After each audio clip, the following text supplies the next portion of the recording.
Welcome to episode 20 of Andromeda. War is expanding this turn. There is another actor entering the fray, and it's going to be pretty exciting to see how the other parties react to this. Ermor has a decent amount of stuff going on. He did attempt expansion into Underhome, the underwater province here again, which you failed at last time. Fortunately, this time there aren't any net-throwing Ichthyeids here, which means the net-throwers that were here before managed to make it off of the battlefield before Ermor was defeated. So it would be very surprising if Ermor managed to lose this one, now that he has vastly superior numbers. Has no issue in cleaning up the rest of these Ichthyeids here. Only loses a single marrow. And he doesn't continue and try to take the Lucky Lake, which I guess kind of makes sense because Triton Knights are a little bit scary. And I also don't think he expects there's too much pressure on it either. He's moving a decently sized raiding party further into Saramatia's territory while keeping the main one here organized at Fields of Gold, I believe, waiting for his Archbishop to get here. He's also pinging the throne here at Nethermark. This is a good example of effective use of astral projection right here. This time he didn't hit an astro mage, so his mage didn't get fried, and he now knows that there's a decently sized army here to the east of Saramatia's capital. And out of the 6 castings of arcane probing, he found 3 magic sites. This one is really good, nature gems and astral pearls, as is this one, astral pearls and air gems, and this one is just astral pearls. Still pretty nice. I would say that's definitely an effective turn of arcane probing, and he's continuing with that, hitting probably all of his provinces with it. And Saramatia, with his small territory, has a small amount of things going on. Single battle into the fairy forest here, 5 Oreopatas and a warrior sorceress against, I believe this is 22 PD. And I think this is a very good example as to why dumping large amounts of PD isn't always the best thing to do. Like, it can be situationally. Warrior sorcerers could probably handle those.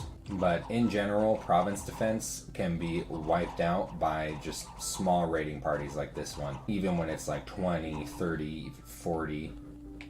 So like this was almost a temple's worth of gold for Russ, all of this province defense here. And what did it do for him? Like sure, maybe it had him hold on to this province for a little bit longer than he would have, but it's on the front lines and Saramatia ended up counter-raiding it anyway. But Saramatia did lose an Oreopata, so it wasn't for nothing. And now it looks like for the most part Saramatia is bringing his forces back toward his capital, though he is site searching with this warrior sorceress right here. Next turn he will have enchantment 5, but he doesn't really have a whole lot of Inaris, which is what he really needs to take advantage of that research goal. And his lack of profit is really hurting him too. He needs to recruit another warrior sorceress just to have a priest to be able to bless his sacreds. So in the end he's only got 5 mages that are comfortably able to cast Horde of Skeletons. That's going to be a pretty tight squeeze, especially if Ermor attacks with all of his forces. And Galem has received a message from Helheim. Helheim is talking about a potential triple alliance between him and Calem and Henom against either Russ or Ermor. And Calem is interested in at least allying against Russ, though at the moment I don't think Helheim has a border with Russ. And Calem is saying that he's going to invade Russ next turn, so long as Henom agrees to the alliance. So yeah, this war is about to get pretty big. Calem has found quite a few magic sites this turn, a copper idol and a garden of frozen flowers here in Omer, and a corpse candle's marsh here in Lavendulon. But as he found that magic site, a magic troll wandered out of the woods with a shit ton of spiders. We'll see what happened here. Unfortunately, he did have his site searcher here,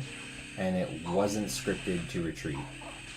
So it ended up getting overran by spiders and killed. So excellent example of why it's important to have retreat commands on your site searchers, because that's 125 gold and a valuable mage right down the toilet that likely would have been avoided if it had been scripted to retreat. But he should be recapturing this momentarily with this rather large force that he's bringing to it. And when he does recapture it, he'll have a corpse candles marsh, really good magic site, death gems, and water gems. He got exactly the random he needed on his first Adept of the Iron order and is instantly making a Dwarven Hammer with it. And I think Calum is looking pretty good in a war against Russ. I like this matchup, especially while Russ is distracted in the west. I think it's really important for him to reach Evocation 5 first, as this is what's going to give him access to Storm, which is going to significantly increase the effectiveness of his armies. Though he does need to think about recruiting more area Serifs to that end. He doesn't actually have a whole lot of Air 2 mages, and Helheim doesn't have a whole lot going on, at least in his messages.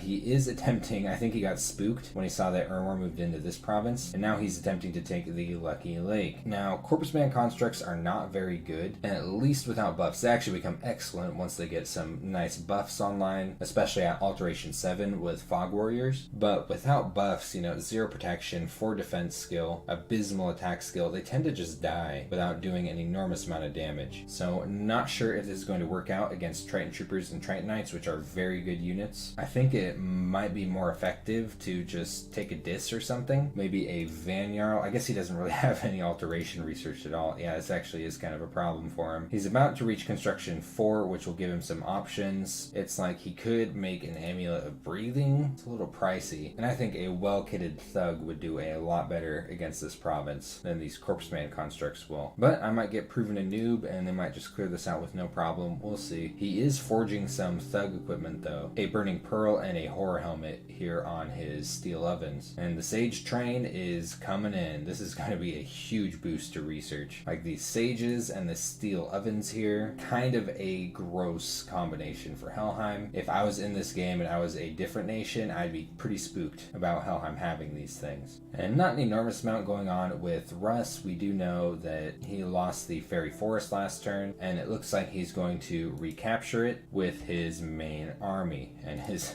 assassin is just script to move with no script right in the center. Look at this. All of his commanders are sitting right in the center. This is actually a really bad habit, especially considering that Sarmatia could just move this huge ass army into Fairy Forest right this turn if he wanted to. Very risky. This is still a pretty sizable army, at least for Russian standards. I am excited to see it in action. And he's also got this small raiding party that I imagine he'll probably combine with his main army. And then this force up here patrolling with his prophet. He is a single turn away from having access to Mother Oak. He'll also have access to Wooden Warriors, which is a pretty big deal. It's going to increase the protection on his units. And he's going to Conjuration 3 immediately afterwards. I think that is a big tell that he is going for the Summon Bears spell. And Henom's inbox is full of diplomacy. Calum is in fact talking about invading Russ, and he did notice that Russ has Cold Dominion, which is going to be good for his Iceclad, so that's good for Calum at least, not good for Russ. And Helheim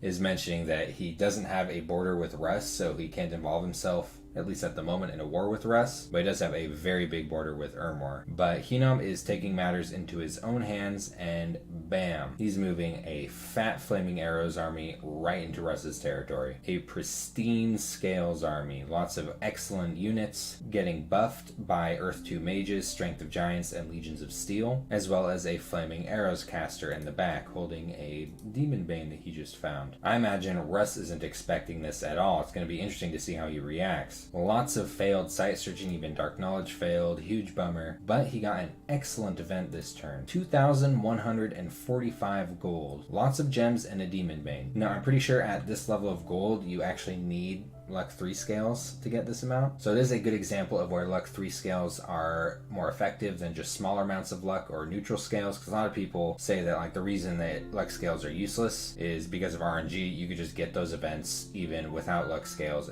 No, there's actually events you can't get without luck scales. Events are dependent largely on the scales you have, and not just luck, but also, order, productivity, magic scales, growth scales, death scales, all those things affect the events you get. This is why a lot of people don't like to take Misfortune 3, is because there's events you can only get at Misfortune 3 that are really, really bad that you can't get at Misfortune 2. So for this turn, Henom has more gold than he's managed to figure out how to spend. Never a bad thing. He's mostly recruiting Dawn Guard with it around various forts. He's also recruiting some Pegasus Riders, and these are acceptable units. They don't do a lot of damage. I'm generally disappointed in how these units perform, even with a really powerful bless. I think their low strength, their low protection, and their small attack density is a good portion of that, but not a bad thing to have in your back pocket. I mean, Hinnom can definitely afford them. Their upkeep is not very high because they are sacred, and people aren't necessarily expecting flying attack rear commands from Hinnom. And he is getting some of his first blood mages, so he might be thinking about getting a blood economy started.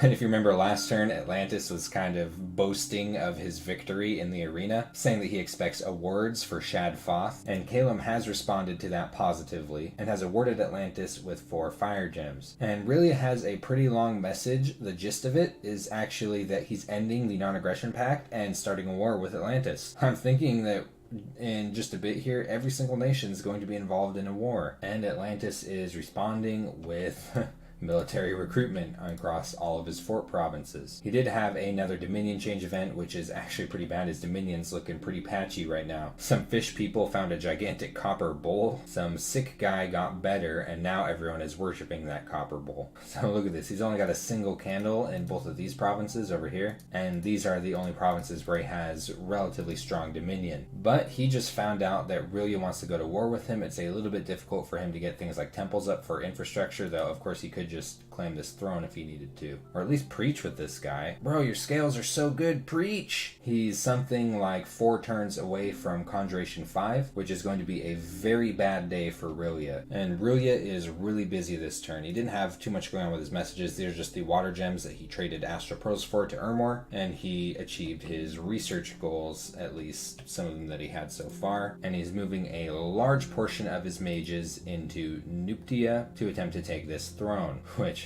shouldn't be an issue. I think there's just a single Mine Lord sitting on this and then a bunch of chaff. Now, I do wonder if he's being a little bit hasty with this war. He doesn't have a lot of high quality units. He doesn't have very much in the way of units at all, actually. Just a large amount of Lobo Guard, and these are going to die really fast. He doesn't have an enormous amount of Mine Blasters built up, and the only important research goal he's really hit is Conjuration 5. I think maybe getting up Thaumaturgy, at least for Paralyze, at least for Soul Slay if possible, might have been a really good idea before engaging in this war. But Atlantis has wasted a lot of resources in a war against Helheim, and Rillia's mages are extremely good. They Mind Blast, they Life Drain at a significant range, they Enslave Mind if they're properly scripted. And this is, I think, the big thing, is having enough Enslave Mind in critical mass could be really difficult for Atlantis to deal with. But he doesn't really have the income to keep up recruitment on Mine Lords as well as other units. Death Scales can be very damaging to nations that need gold. So pretty excited to see how this war will play out. Pretty excited in general. We've got Hinnom moving down here this turn. Caleb's talking about attacking Russ next turn. Helheim is discussing getting involved somewhere against somebody. So it's looking like a world war is beginning here in Andromeda. And we'll see just how much of that gets started in the next episode.